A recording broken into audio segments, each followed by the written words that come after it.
Radheshyam movie का reference मैं इसलिए दे रहा हूँ क्योंकि उस मूवी को मैंने थिएटर में देखा था, क्योंकि मैं प्रभास का फैन हूँ। इस मूवी को बनाने के लिए इन्होंने 3 साल ले लिया, इन्होंने सेट बनाया, 450 पैसे फूके, क्योंकि मैं अपने दोस्तों से उधार पैसे लेके इस मूवी को देखने गया, जिसके लिए मुझे बुढ़ऊ स्कॉर्सेज़ी भी कभी माफ नहीं करने वाला है। ऐसा क्या इन्होंने बना दिया है कि आदि पुरुष से भी लोग घटिया बता रहे हैं इसको। आदि पुरुष में भी गाने अच्छे थे, बोल रहे हैं कि इसमें गाने भी अच्छे नहीं है। टियर 3 के इस सिनेमा लवर की पहली मौत के खेल के एपिसोड में तुम्हारा स्वागत है। मौत का खेल मैंने इस सेगमेंट का नाम इसलिए रखा है क्योंकि जब मैं उस मूवी को देख रहा था तो मेरे सामने मौत का नंगा नाच हो रहा था। इस मूवी के रिलीज होते ही पूरे यूट्यूब पे बम्बार्डमेंट हो गई रिव्यू की। जिन लोग जानते हैं वो भी रिव्यू बना रहे थे, जिनको लोग नहीं जानते वो भी मुंह उठा के रिव्यू बना रहे थे, और वो भी एक भी बात सही नहीं बता रहे थे इस मूवी को लेके। दोस्तों से उधार पैसे लेके जब मैं आज सुबह इस मूवी को देखने पहुंचा तो मेरे अलावा 3-4 लोग और थे जो जीवन से हारे हुए थे और इस मूवी को देखने आए हुए थे इतनी सुबह। मैं सच बता रहा हूँ, 3 घंटों में मैं सिर्फ अपने लाइफ के गलत डिसीजंस को क्वेश्चन कर रहा था कि मैंने ये क्यों किया, वो क्यों किया, और सबसे बड़ा क्वेश्चन तो ये था कि मैं सिनेमा ही देखने क्यों गया।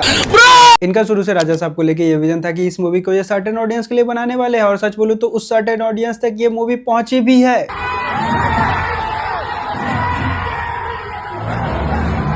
लेकिन फिर इनको कीड़ा काटता है पैन इंडिया का, क्योंकि इन्होंने पैन इंडिया सुपरस्टार लिया, तो अब मूवी भी पैन इंडिया तो बनानी ही होगी। भले उनके विजन में कुछ हो ही नहीं जो पैन इंडिया के ऑडियंस को दिखाने वाले हैं। सेकंड, अब जब इस मूवी का तुम देखते हो तो तुम्हें एक महल दिखता है, वो सेट इन्होंने बनाया था। 3 साल तक इन्होंने इस मूवी की शूटिंग की है, 8 महीने इन्होंने शूटिंग रोकी थी। पता है किस लिए? क्योंकि डायरेक्टर को ऐसा लगा था कि उसे कुछ ऐसा पता लग गया जिसको वो स्टोरी में ऐड करेगा और इस स्टोरी को 10 टाइम ग्रैंड और 10 टाइम फनी बना देगा। लेकिन क्या प्रोडक्ट निकल के आया वो हम सबको पता है। और इस बात को जानने के बाद अक्षय कुमार की रिस्पेक्ट मेरे नजर में थोड़ी और बढ़ गई।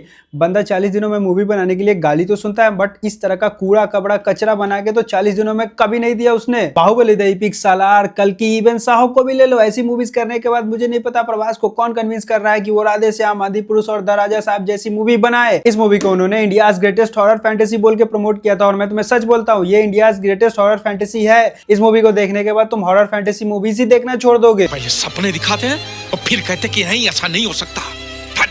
मूवी में 3 एक्ट्रेस रखी हुई है जिनका प्लॉट से कुछ लेना देना ही नहीं है। मूवी जब फिनिश होती है तब तुम्हें समझ में आता है इनको बस प्रभास के आगे पीछे घूमने, गाना गाने के लिए और डांस करने के लिए, ग्लैमर के लिए मूवी में रख रखा है। कहानी से इनका कुछ लेना देना है ही नहीं।